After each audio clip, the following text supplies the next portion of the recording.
साथियों नमस्कार।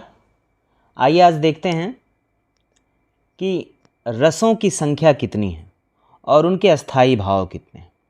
जैसा कि आप सब जानते हैं कि रस संप्रदाय के प्रवर्तक आचार्य भरत मुनि हैं और भरत मुनि ने 8 रस को मान्यता प्रदान की थी, जिसमें पहला रस है श्रृंगार रस, जिसका अस्थायी भाव है रति। हास्य रस, इसका अस्थायी भाव है हास। रौद्र रस, इसका अस्थायी भाव है क्रोध। करुण रस, इसका अस्थायी भाव है शोक। वीर रस, इसका अस्थायी भाव है उत्साह। अद्भुत रस, इसका अस्थायी भाव है विस्मय।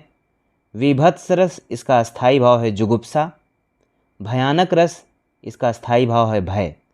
तो इन 8 रसों को आचार्य भरत मुनि, जो नाट्यशास्त्र के प्रणेता हैं और एक प्रकार से कहें कि भारतीय काव्यशास्त्र की जो परंपरा है उसकी शुरुआत भरत मुनि से होती।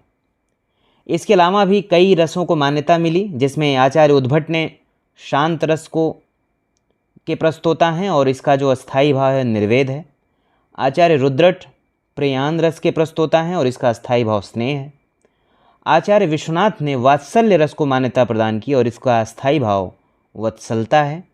और आचार्य रूप गोस्वामी ने भक्ति रस की बात की और इसका अस्थायी भाव जो है वो ईश्वर विषयक रति है।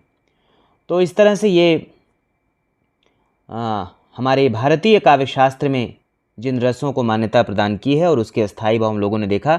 यहाँ से प्रश्न पूछे जाते हैं, कई बार पूछ लिया जाता है कि भरत मुनि ने कितने रसों को मान्यता दी, या कई बार पूछ लिया जाता है कि इस रस का अस्थायी भाव क्या होगा, या कई बार पूछ लिया जाता है शांत रस के प्रस्तोता कौन है, या प्रेयान रस के प्रस्तोता कौन है, या वात्सल्य रस के प्रस्तोता कौन है, अथवा भक्ति रस के।